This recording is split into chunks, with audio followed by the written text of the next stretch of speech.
Hello students, today we will going to start atoms and molecule. So what is atoms and molecule? Firstly we will discuss about atom.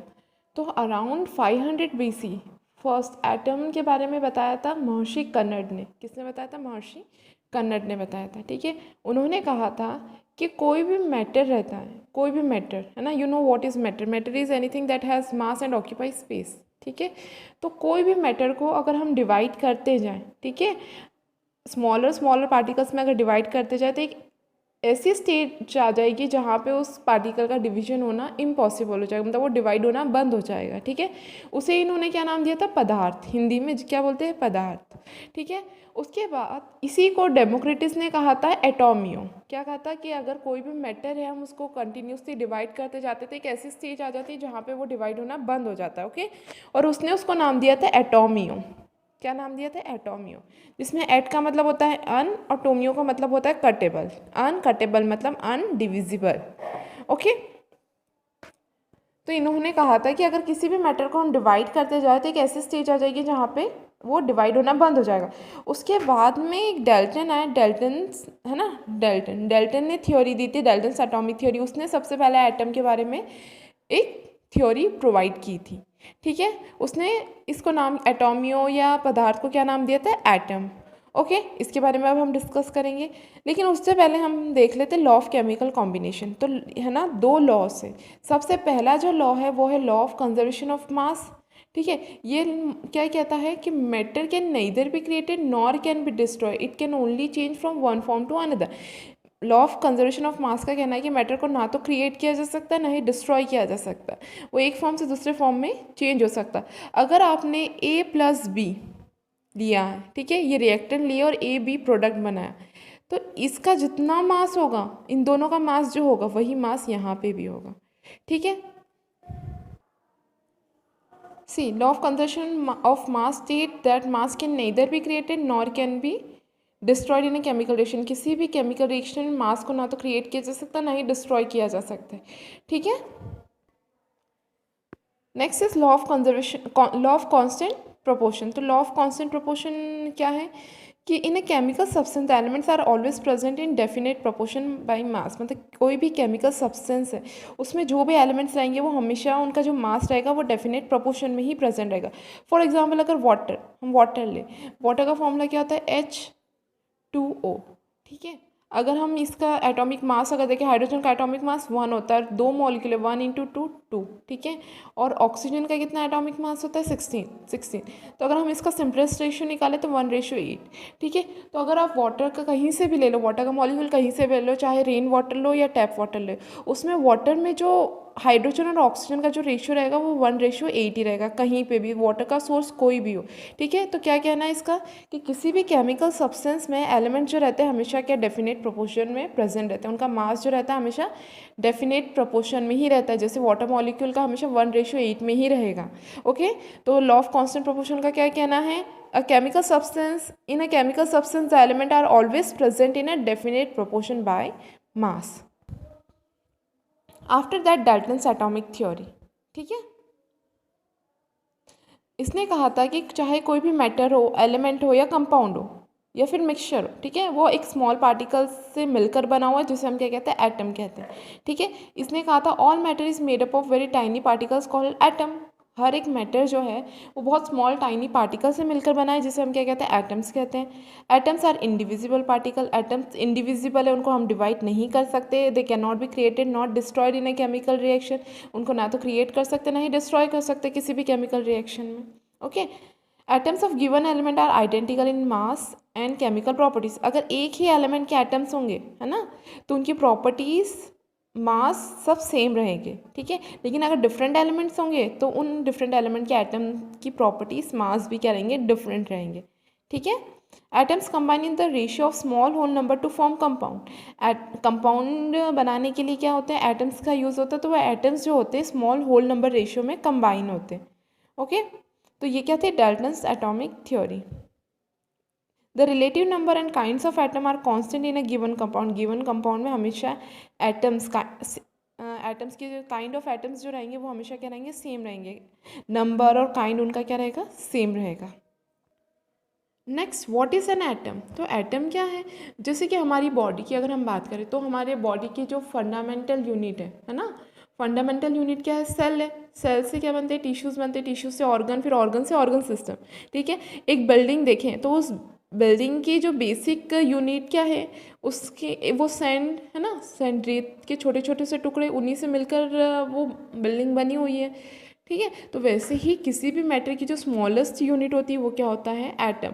तो the building block of all matter are atoms. ठीक है, how big are atoms. तो atoms कितने होते हैं, ये बहुत ही smaller होते हैं। ठीक है, मतलब हम इमेजिन भी नहीं कर सकते इतने स्मॉल होते हैं। मतलब more than million of atoms when stacked would make a layer of barely as thick as the sheet of paper. मतलब मिलियन ऑफ एटम्स जब कंबाइन होंगे तब वो एक पेपर जितनी थिक लेयर बना पाएंगे। Okay, see what are the modern day symbols of atoms of different element. यहाँ पे कुछ एलिमेंट्स के सिम्बॉल्स गिवन है। ठीक है, जो डेल्टन ने दिए थे, जैसे हाइड्रोजन, कार्बन। ठीक है, अब हम जो पीरियोडिक टेबल में एलिमेंट्स के सिम्बॉल्स को यूज़ करते हैं, वो सिम्बॉल क्या होता है, उन्हीं का फर्स्ट लेटर जो है।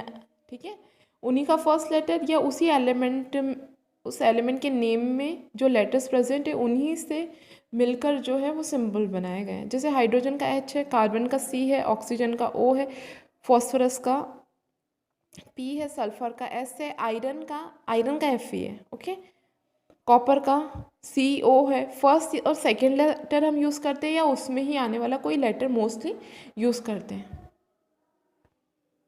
See, here are symbols of some elements. You can see elements name and their symbol.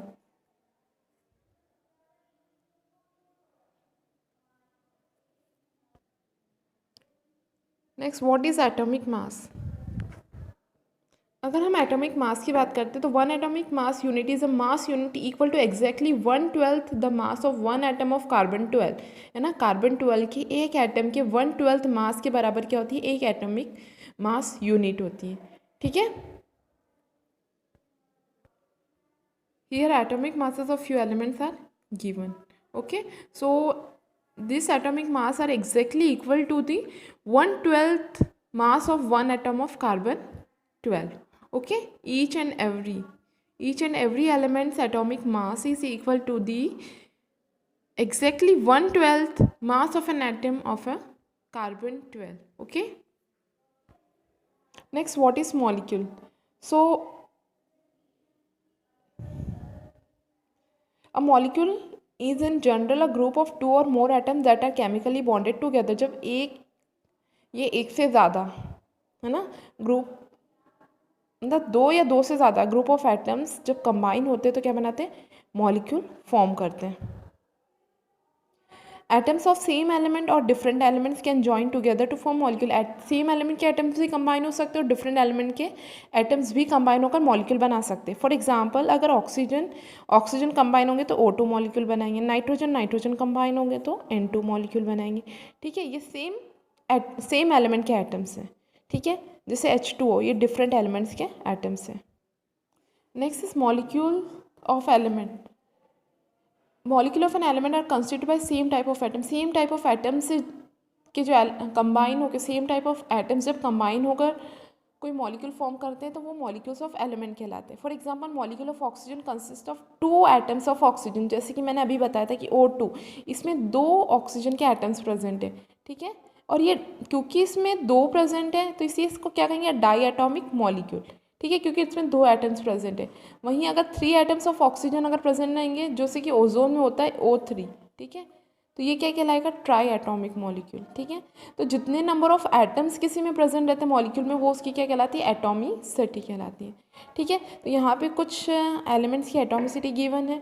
Argon mono atomic होता है, सिंगल एटम प्रेजेंट रहता है। हीलियम भी मोनो एटॉमिक होता है, सिंगल एटम। बाकी oxygen, hydrogen, nitrogen, chlorine diatomic होते हैं क्योंकि इनके अंदर 2 एटम्स प्रेजेंट रहते हैं। फॉस्फोरस टेट्रा एटॉमिक क्योंकि 4 एटम्स प्रेजेंट रहते हैं। सल्फर पॉली एटॉमिक क्योंकि मोर देन 4। ठीक है, इसमें सल्फर 6 भी होता है, 6 एटम्स भी रहते हैं और 8 एटम्स भी रहते हैं। Okay, next is molecule of compound. तो मॉलिक्यूल ऑफ कंपाउंड में क्या होता है, डिफरेंट एलिमेंट्स है ना, डिफरेंट एलिमेंट्स के एटम्स जब कंबाइन होकर कोई मॉलिक्यूल फॉर्म करते हैं तो उसे कहते हैं मॉलिक्यूल ऑफ कंपाउंड। जैसे कि H2O में 2 हाइड्रोजन के एटम्स है और 1 ऑक्सीजन का, तो 2 डिफरेंट एलिमेंट के एटम्स कंबाइन हो रहे हैं। See here molecules of some compound. जैसे वाटर, हाइड्रोजन और ऑक्सीजन कंबाइनिंग एटम्स हैं, एलिमेंट्स हैं, ammonia, nitrogen and hydrogen, carbon dioxide, carbon and oxygen. Okay, after that what is an ion? तो ion क्या होता है? Compound of metals and non metals contain charge species. अगर किसी भी कंपाउंड में मेटल या नॉन मेटल के ऊपर चार्ज प्रेजेंट रहता है, ठीक है, या तो नेगेटिवली चार्ज या पॉजिटिवली चार्ज। अगर NaCl की बात करें तो अगर NaCl सॉल्ट होता है ना, NaCl common salt, sodium chloride, अगर ये डिसोसिएट होगा तो Na प्लस और Cl माइनस में डिसोसिएट होगा, तो इनके ऊपर क्या हो गया? चार्ज आ गया, पॉजिटिव और नेगेटिव चार्ज आ गया। तो जब भी किसी एलिमेंट के ऊपर पॉजिटिव या नेगेटिव चार्ज आ जाता है तो उसे क्या कहते हैं? Ion. See here, polyatomic ion क्या होता है? Group of atom carrying a charge, है ना, is known as polyatomic ion. मतलब एक ग्रुप ऑफ एटम, जैसे कि अगर हम बात करें SO4 2 माइनस PO4 2 माइनस, ठीक है, तो इसमें फॉस्फोर और ऑक्सीजन है ना, ग्रुप ऑफ एटम्स है, ठीक है, जिनके ऊपर चार्ज प्रेजेंट है, तो इनको क्या कहते हैं? हम पॉली एटॉमिक आयन कहते हैं, ठीक है। और यहाँ पे कुछ आयनिक कंपाउंड्स भी गिवन है। Next is writing a chemical formula. तो writing a chemical formula write करने के लिए आपको सबसे पहले उन एलिमेंट्स के सिम्बॉल्स याद होने चाहिए, है ना, और उनकी वैलेंसी। जैसे सोडियम की वैलेंसी 1 है, Na+ उसका सिम्बॉल है, मैग्नीशियम की 2 है, Mg2+, ठीक है। तो ये सारे सिम्बॉल्स गिवन है, ओके। तो इनसे हम क्या कर सकते हैं? केमिकल फॉर्मूला राइट कर सकते हैं। See here, hydrogen chloride. तो हाइड्रोजन क्लोराइड में हाइड्रोजन प्रेजेंट है और क्लोरीन प्रेजेंट है। अगर हाइड्रोजन की वैलेंसी हम देखें तो 1 होगी, आप पीछे टेबल्स में चेक कर सकते हैं, हाइड्रोजन की वैलेंसी 1 होगी और क्लोरीन की वैलेंसी 1 होगी। इनकी वैलेंसी क्या हो जाएगी? क्रॉस मल्टीप्लाई हो जाएगी और फॉर्मूला हमारा बन जाएगा HCl, ठीक है। वैसे हाइड्रोजन सल्फाइड में हाइड्रोजन और सल्फर प्रेजेंट है, हाइड्रोजन और सल्फर, हाइड्रोजन की वैलेंसी 1 होती है और सल्फर की वैलेंसी 2 होती है, तो जब ये क्रॉस मल्टीप्लाई होगी तो H2S बन जाएगा, okay. Same year, carbon tetrachloride. तो कार्बन और क्लोराइड, तो कार्बन की वैलेंसी 4 होती है और क्लोरीन की 1 होती है, तो जब ये क्रॉस मल्टीप्लाई होंगे तो CCl4।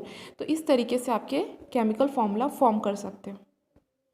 Next is molecular mass and mole concept. तो मॉलिक्यूलर मास क्या होता है? सम ऑफ मास ऑफ सब्सटेंस, है ना, molecular mass of a substance is the sum of atomic mass of all atoms in a molecule of the substance। किसी भी molecule में कौन सा एलिमेंट्स प्रेजेंट है, उन एलिमेंट्स के एटॉमिक मास का जो सम होगा वो मॉलिक्यूलर मास कहलाएगा। फॉर एग्जांपल H2O, ठीक है, इसमें हाइड्रोजन और ऑक्सीजन दोनों प्रेजेंट है। हाइड्रोजन का एटॉमिक मास 1 होता है क्योंकि 2 मॉलिक्यूल्स है इंटू 2, प्लस इसका ऑक्सीजन का एटॉमिक मास कितना होता है? 16, तो टोटल कितना हो गया? 18 म्यू, ठीक है। ये क्या हो जाएगा? इसका मॉलिक्यूलर मास। वैसे अगर हम कार्बन डाइऑक्साइड का निकालते तो कार्बन का एटॉमिक मास होता है 12 प्लस ऑक्सीजन का 16 होता है और 2 मॉलिक्यूल है इसलिए 16 इंटू 2 32, ठीक है। तो टोटल कितना हो जाएगा? ये 44 म्यू, ठीक है। तो इस तरीके से हम किसी का भी मॉलिक्यूलर मास फाइंड आउट करते हैं।